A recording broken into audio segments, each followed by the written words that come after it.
Bueno, vamos a terminar con la última intervención de Pablo de Castro Martín, Decálogo para la innovación desde la experiencia en el diseño e implementación de proyectos de educación patrimonial. Pablo de Castro es licenciado en Filosofía y Letras, en Historia del Arte y doctor por la Universidad de Valladolid y tiene estudios de doctorado en la Universidad de Valladolid y en la Universidad Ca' Foscari de Venecia. Ha trabajado en la Fundación Hispania Nostra para la conservación del patrimonio, donde colaboró en el proyecto de conservación y documentación del monasterio de Yuste y en la elaboración del libro El patrimonio cultural en el Consejo de Europa, textos, conceptos y concordancias en el año 1999. Desde ese momento hasta hoy ha ejercido la docencia de Historia del Arte, Historia de España e Historia Contemporánea Universal en distintos centros escolares de la ciudad de Valladolid, así como en la Universidad de Valladolid, como profesor asociado y colaborador honorífico del Departamento de Didáctica de la Expresión Musical, Plástica y Corporal. Es también miembro cofundador de la asociación Bocallave, Iniciativas Culturales, con la que ha promovido diferentes propuestas y exposiciones artísticas en pos de la descentralización del sistema arte, así como del colectivo de profesores El Punto Rojo, que investiga y propone nuevas fórmulas para la enseñanza de materias afines al campo de las artes en las enseñanzas regladas. Los proyectos derivados de esta actividad se han plasmado en múltiples publicaciones y colaboraciones con instituciones como el Museo Patio Herreriano o el Museo Nacional de Escultura. Ha diseñado además numerosos proyectos de innovación educativa, algunos con resultado de premio como los 9 secretos, concurso Viatores o los premios Bactea o el Festival Internacional de Cine de Valencia y constata colaboraciones con la Galería Espacio Líquido o el Instituto Cervantes de Nueva Delhi. Actualmente forma parte del Centro de Estudios Bacceos Federico Battenberg para aportar una mirada educativa sobre la cultura baccea presente en el yacimiento de Pitia. Además, como artista plástico y visual, algunas de sus obras se han exhibido en diferentes exposiciones individuales y colectivas.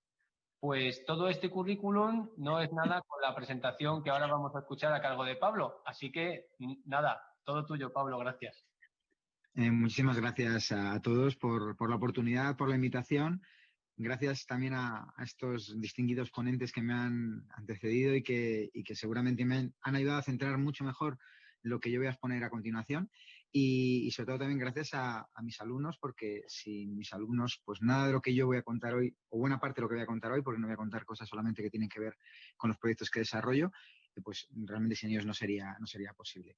Vamos a cambiar, voy a compartir la pantalla para que podáis seguir un poco la presentación, porque parece que tenemos un problemilla con mi vídeo y bueno, directamente voy a entrar a saco y básicamente lo hemos titulado Así lo hacemos, porque mi primer capítulo tenía que ver sobre todo con uno de los dos, tenía que ver más que nada con el decálogo en sí, pero el otro tenía que ver con qué buenas prácticas estaban haciendo en el panorama nacional e internacional sobre educación patrimonial. Bueno, pues voy a ser fiel entonces al decálogo y voy a ir planteando cada una de los, digamos, de las leyes, por decir así, de este decálogo, sería ser fiel a la propia identidad como docente, ya sea como docente o como mediador educativo, porque en realidad aquí podemos estar gente de muy diverso palo y de muy diversa procedencia. En este caso os traía un par de experiencias que me parecían relevantes, ¿no? Por un lado, por ejemplo, el de la pastorada que organizaba durante muchos años el Colegio Marista Centro Cultural Valle Soledano, que consistía sencillamente en la recuperación de un auto de fe tradicional que se había recopilado en el siglo XVIII y se había escrito y que, bueno, pues los alumnos del centro llevaban a cabo durante el periodo navideño y que lo hacían no solamente en el centro, sino en las calles de la ciudad, en las iglesias, en los pueblos, recuperando, por tanto, esa tradición. Pero no solamente eso, sino añadiéndole un elemento nuevo, que es el de implicar a toda la comunidad escolar en el proyecto, porque en sí una cosa que podía ser solamente una cuestión tradicional de danza y de paloteo y de recitar unos poemas, se convertía en un proyecto de centro, dado que todos los alumnos, a partir de diversas materias, intervenían en él. Por otro lado, el otro ejemplo bueno que me parece que podíamos hablar de cómo se defiende desde la propia identidad el patrimonio es, por ejemplo, y lo hemos escuchado ya citar al menos 2 o 3 veces en las intervenciones previas, es el trabajo de ARAE, Patrimonio y Restauración. ellos concretamente pues tienen una gran cantidad de proyectos que no solamente tienen que ver con el asunto de la rehabilitación de los edificios históricos, sino que tienen una línea didáctica muy potente, especialmente en relación con cosas muy próximas a su entorno más cercano, como es, por ejemplo, el mosaico de Noia, por ejemplo, ese tipo de pavimento hidráulico tan característico de la zona valenciana, o el Castillo o Riau Raus, que trabaja en torno, en torno a las viviendas tradicionales del ámbito de la albufera, por ejemplo, ¿no? Estos ejemplos, que son, a mi modo de ver, pues tremendamente válidos, no solamente nos sirven como ejemplo de buenas prácticas, sino también de cómo es importante que creamos en lo que hacemos y que hay que partir de nuestra propia identidad para poder llevar a cabo buenas prácticas educativas en esto. Vale, pues lo retomo en este punto, ¿vale? Que es el de disfrutar creando el proyecto. Esto es algo fundamental en prácticamente todas las cosas que yo creo que rodean a los proyectos de educación patrimonial que voy haciendo, pero sobre todo también aquellos que considero que tienen una cierta repercusión. Entonces, un ejemplo muy claro de esto es este proyecto, por ejemplo, que se llama Performance para una obra de arte, que es un proyecto que desarrollé el año pasado con las alumnas de la asignatura de Historia del Arte. Y me parece interesante. Chicos, poned el vídeo que tenemos por ahí, lanzadlo, por favor, si sois tan amables, y yo mientras tanto voy explicando, ¿vale? A mí me gusta mucho el tema del arte en acción, me parece que son las cosas que más enganchan a los alumnos cuando lo explico. Por lo general, además, es un recurso que tiene otras versatilidades, y es que, por ejemplo, ayuda a superar determinados problemas como puede ser la timidez, etcétera. Y bueno, concretamente en este caso, cuando hablamos de performance para una obra de arte, el reto era mayor, porque se trataba de hacer una obra de arte de acción, no para un público, no para tus compañeras, no para el público del museo, sino para la propia obra de arte. El espectador era la obra de arte.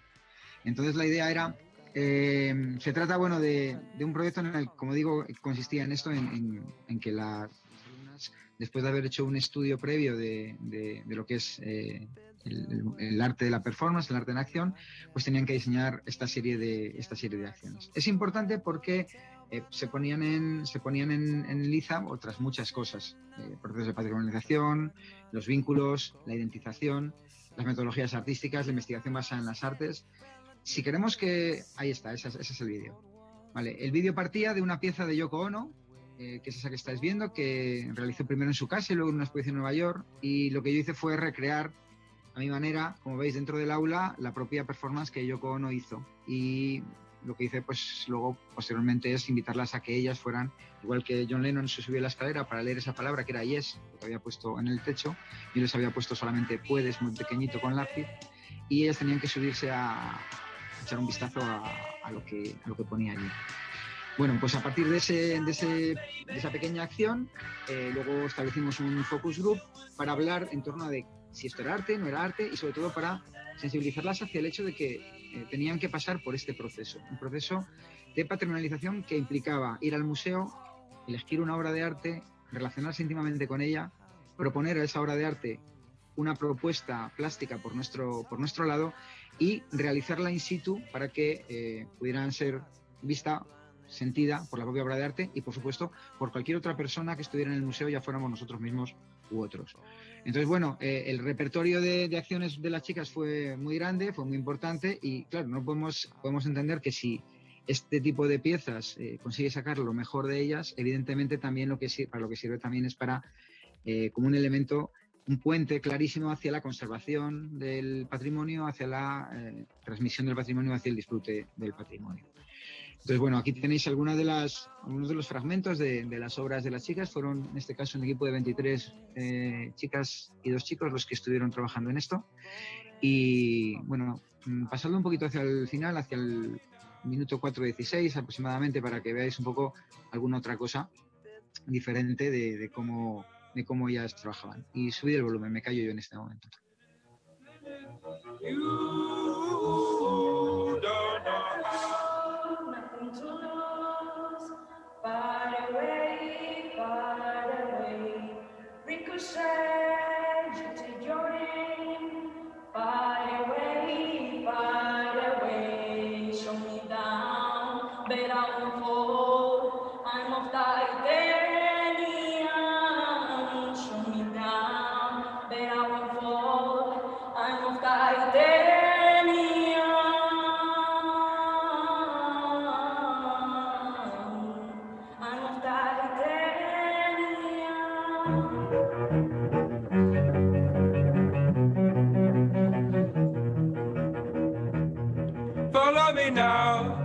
is somewhere I want to go.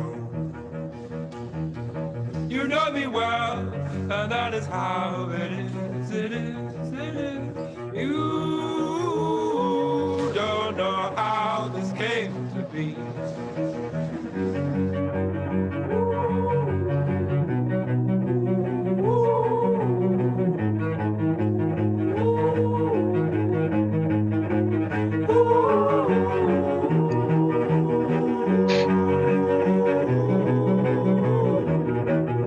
Pues Performance for Arte es un ejemplo claro de cómo directamente a partir de aquellas cosas que nos implican y que nos interesan podemos llegar a un concepto de patrimonio mucho más intenso y sobre todo excitar y estimular que la gente próxima y nuestros alumnos o nuestros, digamos, participantes en nuestras actividades también lo hagan. En el número 3 teníamos, por ejemplo, una cosa que me parece bastante importante, que es encontrar el modo de dar rodeos. Estamos acostumbrados a ir directos al meollo y en el directos al meollo nos estamos perdiendo bastantes cosas en el camino. Este encuentro, este mundo de dar rodeos, parte también un poco enlaza precisamente con esto que nos estaba comentando Alex ahora mismo, partiendo de la secuencia de sensibilización, id pasando, por favor, paso yo, la secuencia de sensibilización de Olaya, obviamente partiendo de esta idea que ya ha quedado claramente explicada y razonada y que es básicamente el punto de partida desde el cual trabajamos prácticamente todos los que estamos hoy aquí presentando nuestras propuestas, y en colaboración también con el hecho de que la educación patrimonial no solamente tenemos que realizarla dentro del ámbito de lo formal, sino también en el ámbito de lo no formal, pues tenemos también todos estos otros aspectos que nos ha comentado también Ángel Portolés, por ejemplo, de la Convención de Faro, los entornos digitales de los que nos hablaba Alex también, y en esta línea lo que hicimos fue diseñar una aplicación que se llama Our Heritage Community, que por cierto la tenéis disponible si la queréis descargar, es gratuita. Es una aplicación que pretende construir el concepto de patrimonio de una manera colaborativa, de una manera ubicua, a partir de las experiencias de los usuarios, ¿no? A partir de una cosa tan sencilla como pueda ser cuatro elementos, 4 pantallas muy sobrias, muy sencillas, que son sencillamente esas que veis ahí: transmitir, cuidar, poner en valor y disfrutar, y bueno, pues que a través de comunidades que son lo importante y no personas, que somos de manera independiente, mucho más particulares y mucho menos interesantes quizá, en este sentido, pues podemos construir ese concepto de patrimonio entre todos. Nada es transferible. Cuando hablamos de proyectos hay que pensar que los proyectos tienen su fecha de caducidad, que cambia el entorno, cambian las personas que lo ejecutan, cambia el destinatario y por lo tanto es necesario en ese sentido hacer una adecuación. Y esto es lo que pasó, por ejemplo, con este que estáis viendo aquí, que es Souvenirs, un proyecto que se me ocurrió volviendo de Arco, porque al día siguiente tenía que explicar la guerra mundial y se me ocurrió que no quería dar clase y explicar bandos, fases, armamentos y demás, entonces consideré que podíamos hacer algún tipo de actividad de este tipo. Concretamente lo que era es crear unas cápsulas del tiempo y contextualizar en esos recuerdos fingidos todo lo que podría ser el proceso de la guerra. Cuando perdí la asignatura o cuando, digamos, por una circunstancia, porque dejé la asignatura, pero mantenía mi asignatura de Historia de España, decidí que esto se tenía que convertir en la manera en que íbamos a trabajar la historia de la guerra civil. Entonces lo que hacemos es exactamente construir los recuerdos de los participantes, ¿no? Estos souvenirs se convirtieron en souvenirs 1936 y 1939 y a partir de la fotografía de capa con la cual diseñamos el icónico logotipo, lo que hacemos es exactamente eso, ¿no? Crear esos recuerdos fingidos a partir de distintos escenarios de la guerra y contextualizarlos a través de metodologías de investigación próximas a las que se utilizan en los museos, haciendo catalogación y fichas, convirtiendo a nuestros alumnos primero en conservadores de museo y luego también en las personas que han hecho el depósito y luego creando toda una serie de narrativas que explican y contextualizan perfectamente todos esos elementos que están depositados dentro del frasco. Como veis, la metodología basada en las artes es un elemento fundamental, dar la credibilidad de que estos recuerdos son auténticos, son de la época aunque no lo son, y en este sentido, pues además abundar otra serie de líneas, como por ejemplo la creación de vídeos que a través de contextos sonoros nos permitan llegar al acceso a estos datos, o a través también de vídeos que nos permiten entrar en contacto con las personas que pudieron haber vivido el conflicto en residencias de ancianos, o sencillamente hacer un trabajo de identificación a modo de juego, pero muy serio por otro lado, que es convertir a nuestros alumnos en los personajes que protagonizaron distintos escenarios de la guerra de las cuales ellos están estudiando, ¿vale? Todo ello se completa además con un trabajo a través también de aplicaciones como EduLoc, que nos permite generar itinerarios interpretativos en la ciudad, situando los puntos de importancia donde tuvieron lugar estos acontecimientos, y por lo tanto lo que estamos es tratando de construir el patrimonio a partir de un patrimonio que estamos creando nosotros mismos también, ¿vale? Esto enlaza muy bien, precisamente, por ejemplo, con este proyecto, el proyecto de Jorge Moreno Andrés, que básicamente lo que hace es, en su tesis doctoral, que es un pedazo de tesis que os recomiendo que leáis si tenéis la oportunidad, o por lo menos que entréis en los enlaces del mapa de la memoria o de las pequeñas cosas, una serie de documentales que relatan precisamente, digamos, microhistorias acerca de la guerra civil y del anonimato de estas fuerzas comunes de una manera muy intensa, muy, muy interesante y tremendamente honda, ¿vale? En quinto lugar, podríamos hablar de la ambición de los proyectos, y cuanto más lejos vayamos, mejor. Cuanto más lejos queramos llegar, más lejos llegaremos. Y si le damos un aire visual, pues todavía mucho mejor. Y precisamente he seleccionado aquí 2 proyectos que son perfectamente visuales, ¿no?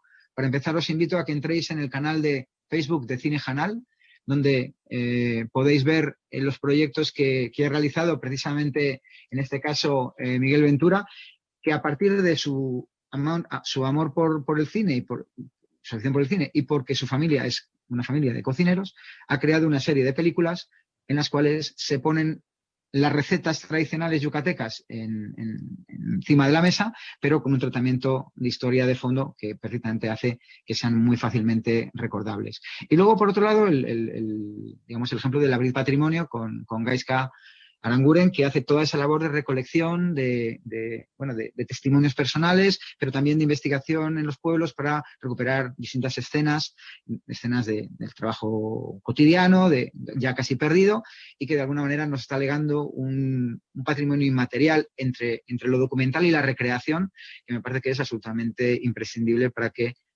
las generaciones venideras puedan valorar todavía todo esto. En sexto lugar, podríamos hablar de repensar y de no conformarnos con replicar sencillamente las cosas que hemos visto, aunque sean exitosas. La realidad es que los proyectos tienen que mutar. Y en este sentido, pues, os quería presentar Medeltia.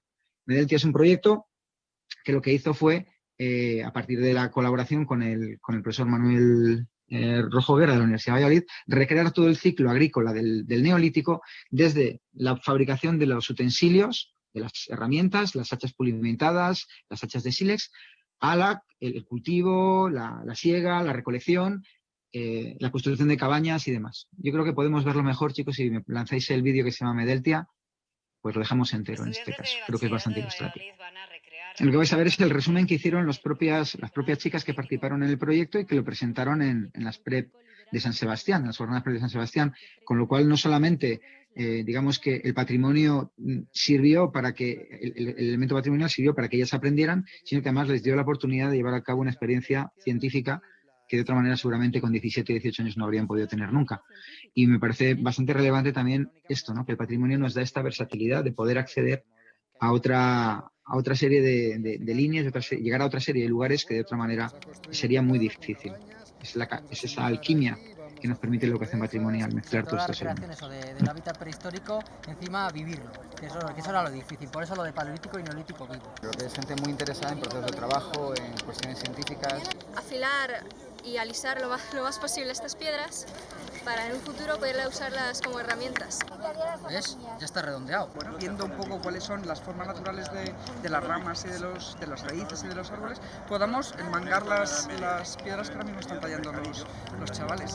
¿Qué has utilizado para enmangar estas hachas? Pues primero ver la piedra y sabiendo que esto tiene que ir un trozo de madera, pues analizándola, haciendo unas muescas, se mella, se desgasta, pero lo fácil que es, y al ser tan dura, pues que se desenmanga, se afila otro poco y vale. Pero luego hay que romperlas, hay que darles un toque y que tenga esta parte mucho más masiva dentro, que tira como al cristal, al caramelo, al chocolate y sobre todo el sonido. Sí, más vidrioso y se nota un montón la diferencia. Y siempre lo que vamos a hacer es golpear dibujando un arco con el brazo. Yo soy zurdo, es decir, diestros al contrario, dibujáis un arco y golpeáis en el extremo.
Pues lo que vamos a hacer ahora es construir lo que es el techo de nuestra cabaña, y lo que vamos a hacer es con el brezo lo vamos pasando primero por abajo un poco más, y luego ya poco a poco lo vamos pasando para arriba.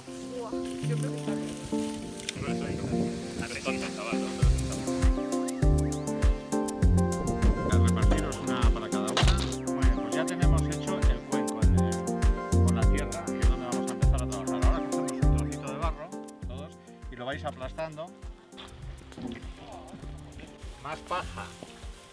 Vamos a poner la tierra encima.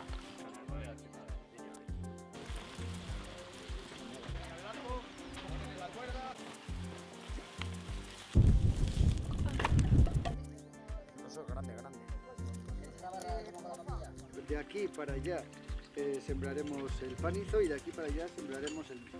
Esto es la siembra modelo tradicional.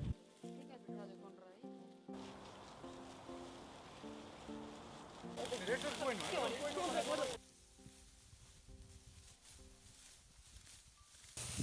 Estamos usando una hoz de enmangue transversal, y esta hoz también se la llama la draga.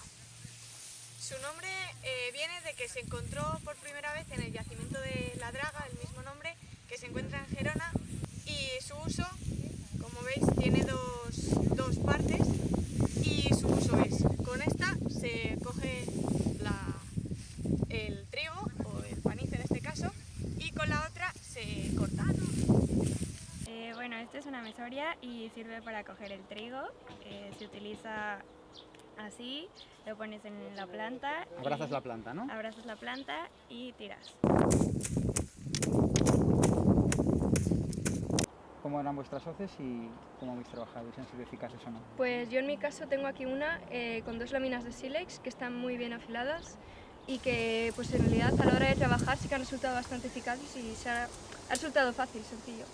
Tiene un pegamento para sujetarlo con la madera, compuesto de resina, de cera de abeja y de ceniza.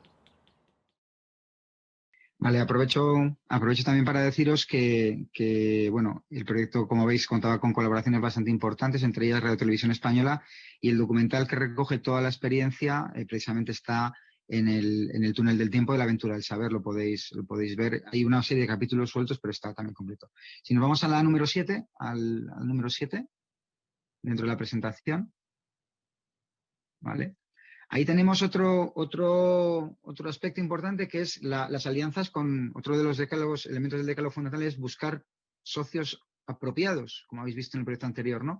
Y en este sentido, el proyecto Simulacri es uno de los mejores ejemplos, ¿no? En este caso, somos el colectivo del Punto Rojo, que somos 6 profesores que queremos utilizarla de una manera diferente, como se utilizan las artes plásticas en educación, pero también es el Museo Patio Herreriano, pero también es el Museo Nacional de Escultura. Y lo que queríamos hacer aquí era investigar en torno a digamos, darle una orientación diferente al modo en que se utilizan, digamos, el museo de una manera tradicional, y lo que queríamos era investigar en torno a la escultura profesional, pero también utilizar, digamos, el arte contemporáneo, que es uno de los grandes vacíos que tiene el Museo Nacional de Escultura. Para ello hicimos toda una serie de actividades, como veis, muy diferentes en su planteamiento, desde investigaciones al uso, a el empleo también de la metodología de investigación basada en las artes, los trabajos plásticos, etcétera, con el objetivo final de ¿qué? Bueno, pues de realizar entre todos los centros, éramos cerca de 340 alumnos trabajando al tiempo, una instalación artística que se pudiera presentar en el museo con la temática que ellos consideraran. Obviamente ellos no quisieron hacer una instalación de tipo religiosa, decidieron que querían tratar el tema de la ecología, y para ello lo que hicimos fue me voy a saltar esto, ¿vale?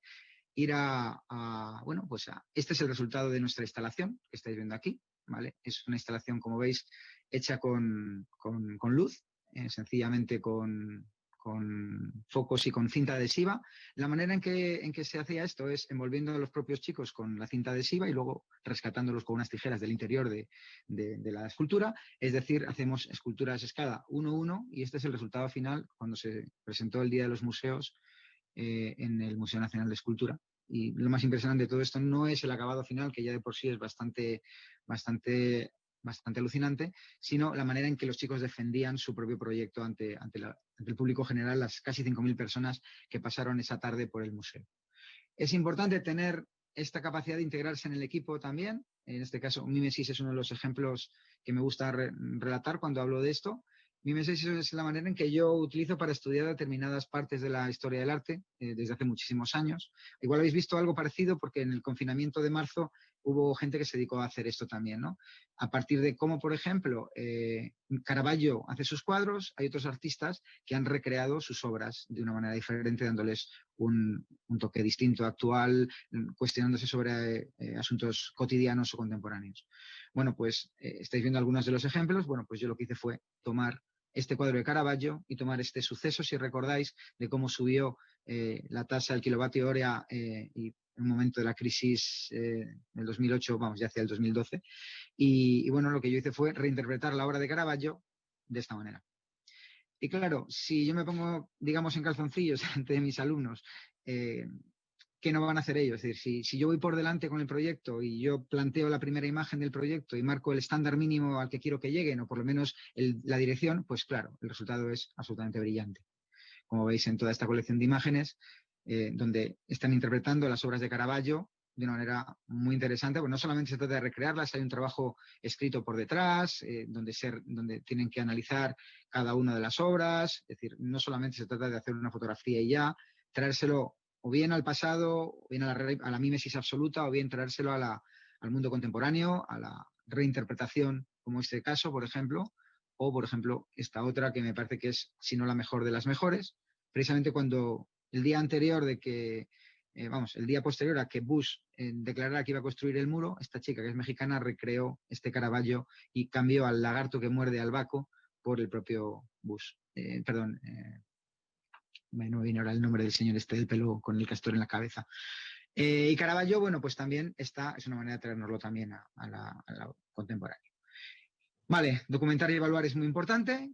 En este caso os querría hablar de Pintia, pero me lo voy a saltar porque creo que ya se me ha debido pasar el tiempo y ya lo he contado otras veces. Aquí lo que quería era sencillamente hablaros de cómo podemos evaluar a partir de otras cosas, en este caso un proyecto en torno a un yacimiento arqueológico y la gran cantidad de festivales que seleccionaron la película que rodaron los chicos para narrar los 3 tipos de enterramiento que se practicaban en el mundo váxeo, pues nos dan la pauta exactamente de lo que puede ser evaluar internamente, evaluar externamente. Y para terminar, el último de los aspectos es visualizar el proyecto. Y en este sentido vuelvo otra vez a Souvenirs, donde la siguiente parte del proyecto era mostrar en redes, a través de Duloc o a través de Geomentati, todo el material que los chicos habían ido generando en torno a la guerra civil en la ciudad, con los lugares y luego el lanzamiento tanto por Twitter como por Instagram fundamentalmente de las fotografías reconstruidas, sus comentarios, sus intervenciones.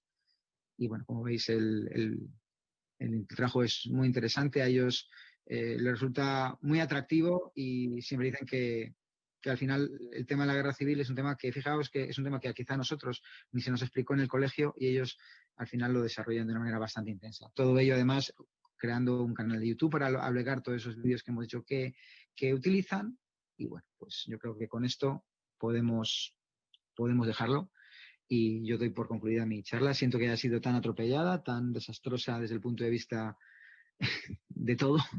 Y bueno, espero que por lo menos haya resultado interesantes y bueno, estoy abierto a cualquier pregunta que me queráis hacer. Sí, perfectamente. Se te ha oído fenomenal y se te ha visto fenomenal y los vídeos se han oído todos también perfectamente. Así que nada, muchísimas gracias.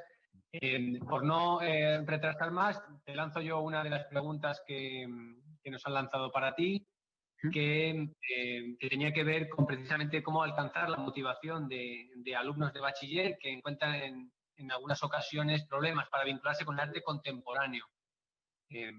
Sí. Bueno, esta pregunta que nos ha lanzado en este sentido, aunque ya se ha hablado un poquito de ello, pero concretamente sobre el contemporáneo.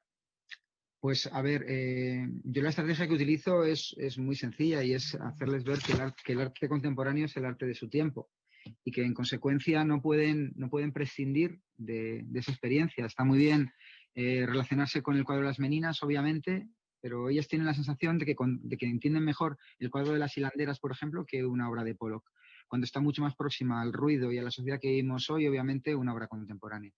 Yo desarrollo un proyecto fundamentalmente con galerías de arte y con museos, como habéis visto, por ejemplo, el caso de, pues, por ejemplo, el de Performance por una obra de arte o el que tengo en la galería, donde la mirada es muy limpia. Es decir, yo lo que les hago ver a los chicos es que no sirve de nada ir a un museo y esperar a que alguien te cuente algo. Hay que hacerse preguntas, hay que ser curioso. Obviamente no tienes por qué conocer la vida de Picasso para sentir algo ante la obra de Picasso. No tienes ninguna necesidad ni siquiera de que tu interpretación de la obra de Picasso sea la que Picasso pretendía. Lo interesante es que el vínculo con la obra de arte contemporáneo esté ahí, está en la experiencia estética. Y a partir de ahí podemos llegar donde queramos. Podemos trazar un plan transversal, podemos buscar elementos simbólicos que aparecen en la obra, podemos descontextualizarla y traérnosla a lo actual o lo que sea. Pero obviamente tenemos que tratar la obra de arte y la obra de arte contemporánea. Y luego, obviamente, hay también manifestaciones artísticas contemporáneas que yo creo que les resultan interesantes y atractivas también por desconocidas. Os podéis sorprender lo bien que funciona, por ejemplo, trabajar el land art, o lo bien que funciona trabajar la instalación, o lo bien que yo estoy trabajando sobre todo utilizando la performance y el arte de acción. Entonces, yo creo que esas manifestaciones que quizá por el hecho de implicar el cuerpo, el contacto, el espacio, el ruido, que son cosas a lo mejor que en las aulas pues no estamos acostumbrados a utilizar de una manera creativa, pues en cambio se convierten en herramientas absolutamente imprescindibles para mi trabajo. Y también una cosa bastante importante es que esto requiere tiempo. Esto no es fácil cuando vienes de una enseñanza unidireccional en la que solamente transmites contenidos. Tienes que quitarte este corsé, tienes que ser capaz de ponerte en el lado de ellos y qué querrías tú que ellos recibieran y qué esperas que ellos reciban de tu práctica docente. Entonces, en ese sentido, me parece muy, muy importante también esto otro, ¿no? El tratar un poco de atreverse. O sea, yo sé que es difícil y que decir, bueno, es que tú tienes mucha cara y tienes muchas tablas. Os garantizo que cuando empecé no era así, que como a todo se aprende y cada vez uno va dejando atrás una mayor cantidad de tabúes y cada vez es más fácil hacerlo. El otro día, por ejemplo, ¿cómo se puede utilizar? Pues de una manera muy práctica. El otro día me tocó la mala suerte de que por el COVID me quieren obligar a llevar bata. 3 me han comprado en el colegio, no una, 3. Para que tenga una, la eche a lavar, me pongo una limpia al día siguiente, la eche a lavar, otra, y así el ciclo comienza eternamente, ¿no? Claro, a mí me parece una aberración que yo lleve bata. Primero porque no es mi estilo. Segundo porque me parece que aproxima mi docencia a las materias científicas, que creo que ya bastante tenemos las humanidades con tener, digamos, esa invisibilidad de ser los tontos del sistema educativo para que encima a mí ahora me obliguen a llevar una bata. Bueno, pues lo que hice fue que una de mis alumnas la pedí, por favor, delante de todas, que me rotulara la cabeza. Y entonces me pintó, la ya la vio mi cabeza pintada. Y me pasé todo el día con la cabeza pintada con rotuladores al agua, diciendo, luego continuaré con la bata, porque la única manera es provocar. Entonces, provocarles a ellos para que hagan las cosas, yo os garantizo que el proyecto de Performance por una obra de arte, cuando lo planteé este año, será muy bien acogido. ¿Por qué? Porque ya me han visto a mí hacer el ridículo. Si yo lo puedo hacer, ellos lo pueden hacer. Si es que es ridículo, claro. Muchas gracias, Pablo. Yo creo que es suficientemente motivador el alentar a pintarnos la calva o lo que tengamos, ¿no? Suficientemente para motivar a los demás.